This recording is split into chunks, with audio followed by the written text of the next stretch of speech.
이사야서 14장 24절에서 32절 말씀 함께 읽도록 하겠습니다.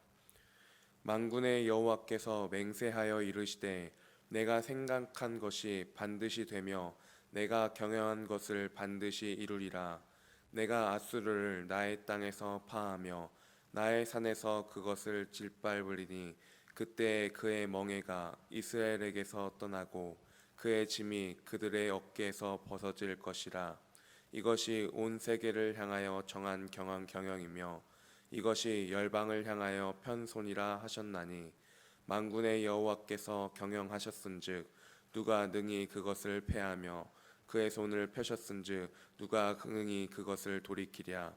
아하스 왕이 죽던 해에 이 경고가 임하니라.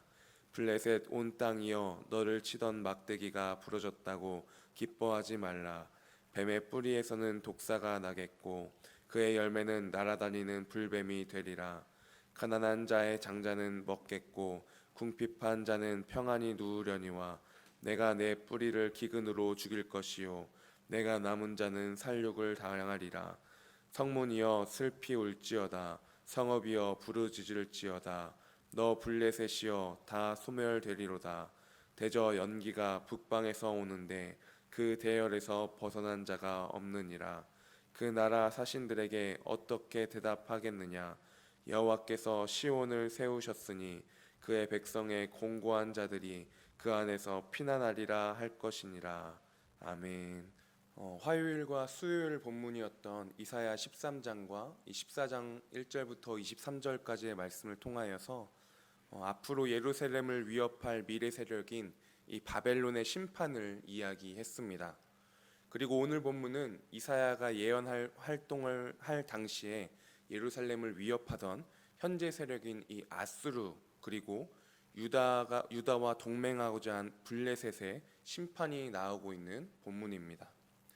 이 아수르와 바벨론의 심판을 이야기하는 오늘의 이 본문 속에서 저는 생각한 것을 그대로 이루시고 결정한 것을 그대로 실행하시는 여호와 하나님의 모습을 보았습니다. 24절 말씀입니다. 만군의 여호와께서 맹세하여 이르시되 내가 생각한 것이 반드시 되며 내가 경영한 것을 반드시 이루리라. 민족들의 역사를 보면 정치적 그리고 세속적인 사건들의 연속처럼 보입니다. 그렇지만 오늘 본문 그리고 또한 오늘 본문 이사야까지의 역사적 배경에서도 보면 패권 국가들에 의하여서 역사가 움직이는 것 같이 보이지만 그것이 아니라 실제로는 하나님께서 계획을 실천해 나가시는 하나의 과정이라는 것입니다. 아수르가 어떠한 나라였습니까? 이사야 10장에서 함께 보았지요. 아수르는 하나님의 진노의 막대기이고 하나님의 분노의 몽둥이로서 경건치 않은 나라를 벌하시는 데 사용되었던 나라입니다. 불순종을 범한 이 사마리아와 예루살렘도 심판하였습니다. 그렇지만 그 막대기와 몽둥이가 자기 힘과 능력인 줄을 착각하고 교만해졌던 그런 아수르였습니다. 자신의 업적과 능력에 취하여서 교만해진 아수르입니다. 그리고 결국 그들도 심판의 대상이 된 것입니다.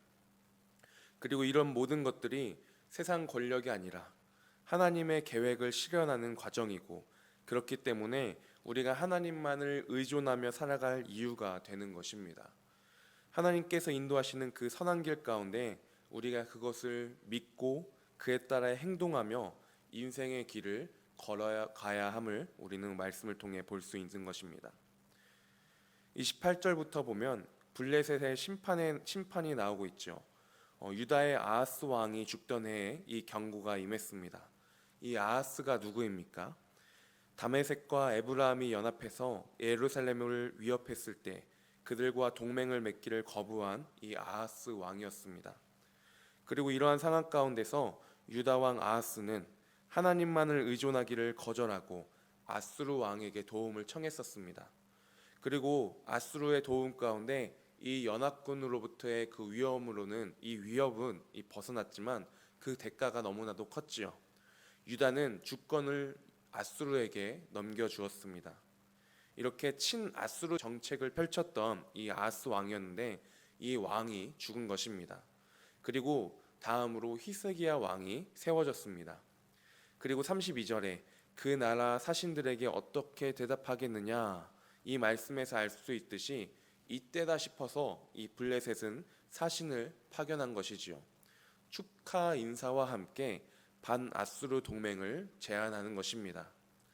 아하스 왕도 죽었고 29절에서 너를 치던 막대기가 부러졌다고 말하면서 아수르도 위기 가운데 있는 상황이다 보니까 이 바벨론은 기뻤을 것입니다. 하지만 블레셋은 그것에 대해서 환호하지만 이것은 착각이라는 것이지요. 지금보다 더욱 혹독한 억압과 파괴가 블레셋 사람들에게 임할 것을 29절과 30절 말씀을 통해 말씀하고 있습니다. 뱀의 뿌리에서는 독사가 나겠고 그의 열매는 날아다니는 불뱀이 되리라 라는 말씀처럼 여러 가지로 좋아 보일지는 모르지만 블레셋이 맞이하게 될 실제 상황은 그렇지 않다라고 경고하는 것입니다. 아수르의 더 강한 왕이 즉위 위해서 더 혹독한 억압과 파멸이 다가올 것입니다. 그리고 이것이 유다에게는 상황을 오판하지 말 것을 이야기하고 있는 것입니다. 그렇기 때문에 유다가 누구를 의지해야 할 것인가 라는 질문을 답할 수 있게 되는 것입니다. 심판받을 아수르가 아닙니다. 또한 무너질 블레셋이 아닙니다.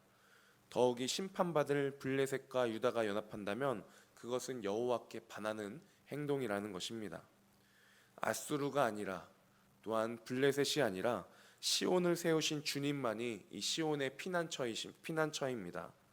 하나님을 떠나서 주변 환경의 변화에 자신을 걸면 어느 한순간도 안심할 수가 없는 것입니다. 오늘의 환호가 내일엔 탄식으로 바뀔 수 있게 될 것입니다. 그렇지만 시온을 세우신 여호와 하나님 안에 피할 때 우리는 안전하게 됩니다.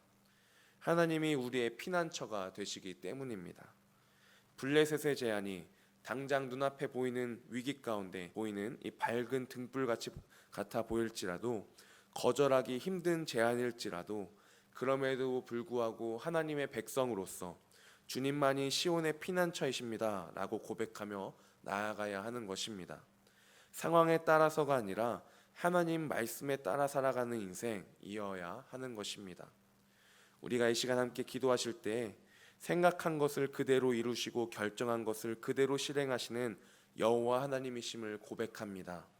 감당하기 어려운 힘든 고난 가운데서도 하나님은 멀고 세상 도움은 가깝게 여겨지는 그때에도 여호와께서 시온을 세우셨으니 그의 백성의 공고한 자들이 그 안에서 피난하리라, 이 말씀을 붙들면서 역사의 주인 되시는 하나님, 우리의 피난처 되시는 하나님을 기억하고 의지하며 나아가기를 원합니다. 이 고백 가운데 결단하며 이 시간 함께 기도하시겠습니다.